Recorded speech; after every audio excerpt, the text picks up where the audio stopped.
बाजार का हर दूसरा ताजिर कारोबार में मंदी की शिकायत कर रहा है। अपनी रौनकें और बरकतें बरकरार रखने वाला ये कदीम बाजार आज भी कायम और दायम है। और अच्छी क्वालिटी में मिल जाती है। नहीं, होलसेल के नाम पे रिटेल है। यहाँ थोड़ा कम मिलता है ना।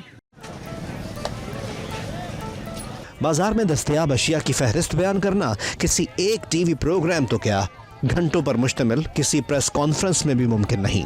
अलबत्ता खास और सबसे ज्यादा बिकने वाली अशिया में अनवाओ इक़साम के मसाला जात, हर तरह की दालें, हर तरह के चावल, जाने कितनी इक़साम का आटा, देसी, बनास्पति और हर ब्रांड का घी, फलियां, हर क्वालिटी का तेल, चीनी, अनगिनत इक़साम की अद्वियात, हकीमों की तजवीज़ करदा हर जड़ी बूटी, क्रॉकरी और केमिकल से मुताल्लिक मुख्तलिफ मसनूआत, पंसार के पास मिलने वाली हर तरह की अशिया शामिल हैं। बहुत सारी ऐसी चीज़ें हैं जो कि यहाँ पे अच्छे रेट पे मिल जाती हैं और अच्छी क्वालिटी में मिल जाती है। नहीं, होलसेल के नाम पे रिटेल है। यहाँ थोड़ा कम मिलता है ना, बाजार से थोड़ा रियायत कम होती है यहाँ। इस मार्केट में थोड़ा होलसेलर है, फिर भी दूसरे शहरों से दूसरी जगह से यहाँ फिर भी सस्ता है।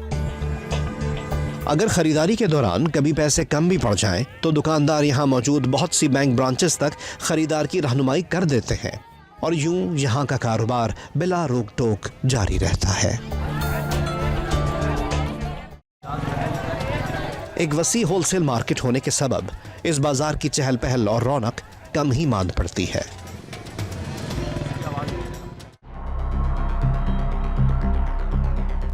ये सामान कुछ अलग थलग सा दिखाई देता है।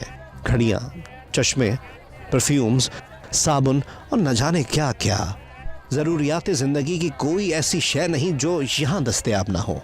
ज़राई अजनास, कारोबारी खिदमात, कंप्यूटर्स, नक्ल हमल और रसद का सामान, इलेक्ट्रिकल और इलेक्ट्रॉनिक प्रोडक्ट्स, मशरूबात, सेहत और सफाई का सामान, अचार, चटनी, मुरब्बा, खीर, फिरनी, सेवैयाँ बनाने का सामान, घरेलू और दफ्तरी सामान, सनती प्लांट्स और इनके पार्ट्स, तामीराती लोहा, धात और मादनियात, कागज़, प्लास्टिक, रबर और तबात, इशात और इबलाग से मुताल्लिक हर तरह की मसनूआत। यहाँ तक कि हार सिंगार का सारा सामान, shampoo, face wash, detergent, perfume, facial cream, deodorant और यहाँ फैंसी बॉक्स में सजे फाउंटेन पेन, डायरी, नोटबुक समेत स्टेशनरी का सारा सामान वाफिर मिकदार में थोक के दाम दस्तयाब है। एक जानिब कम कीमत गैर मुल्की जरीदे भी दिखाई दे रहे हैं। पाकिस्तान के दूर दराज इलाकों से बड़ी तादाद में आए हुए मेहनतकश यहाँ रोज़ाना अपना रोज़गार कमाने आते हैं।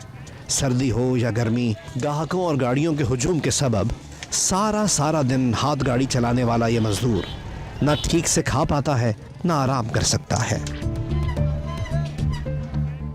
अभी वो कोई ऐसा नहीं है जो काम है, अभी वो काम बहुत ज़्यादा है, शुक्र अल्लाह का। भाई काम में कम हुआ, पहले जैसा मजदूरी भी नहीं है, जितना कमाते हैं वो उठोलों में खाता है, सेठ लोग पैसा नहीं देते। अपने कदीम तर्ज कारोबार के बावजूद यहाँ के ताजिर तकनीकी सतह पर ख़ुद को बदलते जा रहे हैं। ये सब कुछ इंटरनेट के फैलाव के सबब मुमकिन हुआ है। जब से टेक्नोलॉजी ने टेक ओवर कर लिया है तो बहुत सारी चीज़ें आपको फेसबुक पर, नेट पर, PDF में निकाल लें, सब चीज़ें मिल जाती हैं। तो किताबें आहिस्ता ऐसा नहीं हुआ कि किताबें बिल्कुल अपनी जगह छोड़ चुकी, ऐसा नहीं है। इस तमाम तर हलचल और गहमा गहमी के बावजूद बाजार का हर दूसरा ताजिर कारोबार में मंदी की शिकायत कर रहा है। जिस हिसाब से महंगाई जा रही है, इस हिसाब से हर आदमी परेशान हो रहा है। इतनी हमारी थी 100%, वो 50% पे आ गई है हमारी सेल्स, तकरीबन इसलिए कि लोगों की परचेजिंग पावर ख़त्म हो गई है, मईशत का बुरा हाल है। फ़र्क तो देखें आपके सामने ही है, नज़र आ रहा है। यहाँ चलने की जगह नहीं होती थी जहाँ आप खड़े हुए आराम से इंटरव्यू ले रहे हैं। खरीदारी पे बहुत ज़्यादा फ़र्क आ गया है। महंगाई की वजह से हर चीज़ महंगी, लोग ग्रॉसरी ख़रीदना मुश्किल है तो आम चीज़ें कैसे ख़रीदेंगे। इस 2 साल में जो फ़र्क आया ना, मेरी 57 साल की ज़िंदगी में नहीं आया। समझ लें कि हमारा कारोबार 25 से 35% पे रह गया है। सच ये है कि गुज़िश्ता 1 सदी से अनगिनत मौक़ों पर कारोबारी उतार चढ़ाव के बावजूद अपनी रौनकें और बरकतें बरकरार रखने वाला ये कदीम बाजार आज भी कायम और दायम है। कहते हैं कि माजी और हाल की कई मशहूर कारोबारी कंपनियां और सनतें इसी जोड़िया बाजार में वाक़ई किसी छोटी सी दुकान या छोटे से दफ्तर से शुरू हुई थीं।